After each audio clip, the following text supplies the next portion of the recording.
छत्तीसगढ़ की बड़ी खबर बता देते हैं, जहां निकाय और पंचायत चुनाव को लेकर सबसे बड़ी खबर सामने आ रही है। 31 दिसंबर को हो सकती है निकाय और पंचायत चुनाव की घोषणा। 27 दिसंबर को निगम आरक्षण की कार्यवाही भी होगी।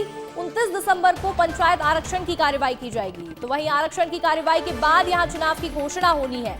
राज्य निर्वाचन आयोग ने इसकी पूरी तैयारी भी कर ली और इस वक्त की सबसे बड़ी जानकारी जो छत्तीसगढ़ से है वो ये है कि निकाय और पंचायत चुनाव को लेकर कभी भी अब घोषणा हो सकती है। 31 दिसंबर को हो सकती है निकाय और पंचायत चुनाव की घोषणा। हमारे साथ हमारे सहयोगी रोहित लगातार बने हुए हैं, तो रोहित के पास चलते हैं। रोहित, देखिए, अब नगरीय निकाय चुनाव और पंचायत चुनाव को लेकर बड़ी जानकारी है कि कभी भी घोषणा हो सकती है।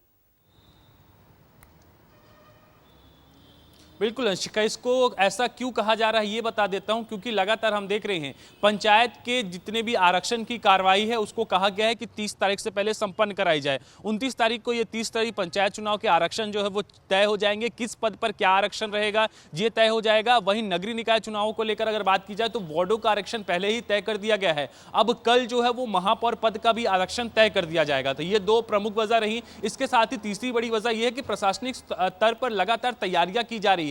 पिछले दिनों अधिकारियों को लेकर निर्देश जारी किया गया था कि किसी भी अधिकारी को अपने क्षेत्र नहीं छोड़ना है। छुट्टी लेने से पहले जो अनुमति है वो लेनी है। ऐसा तभी किया जाता है जब आगामी समय पे चुनाव हो। और इसके साथ ही कल देखा गया कि आय व्यय की सीमा भी जो है वो जारी कर दी गई कि कितना महापौर पद के लिए, जनपद अध्यक्ष, इसके साथ ही जो अलग अलग वार्डों के लिए, पार्षदों के लिए कितनी आय की सीमा, व्यय की सीमत रहेगी, वो तमाम चीजों की भी जो घोषणा है वो कर दी गई है। इसके साथ ही निर्वाचन आयोग भी लगातार तैयारियों पर लगा हुआ है। इसलिए पूरे समीकरण ये बन रहे हैं कि जो आचार संहिता है वो लग जाएगी। क्योंकि इसका एक और पहलू ये भी है कि अगर 1 तारीख तक के सरकार आचार संहिता पर ध्यान नहीं देती, निर्वाचन आयोग आचार संहिता नहीं लगाता, तो 1 तारीख के बाद में नए स्तर से जो मतदाता सूची है उसको तैयार करना पड़ेगा। तो ऐसे में यही माना जा रहा है 30 तारीख की शाम के वक्त या फिर 31 तारीख की दोपहर के वक्त आचार संहिता की घोषणा हो जाएगी। और कुल मिलाकर उल्टी गिनती जो है वो अब शुरू हो चुकी है। हंसिका जी बिल्कुल रोहित, देखिए, चुनाव के लिए उल्टी गिनती शुरू हो चुकी है और आरक्षण की कार्यवाही के बाद चुनाव की घोषणा की जाएगी। आपका हमारे साथ जुड़ने के लिए बहुत बहुत शुक्रिया रोहित।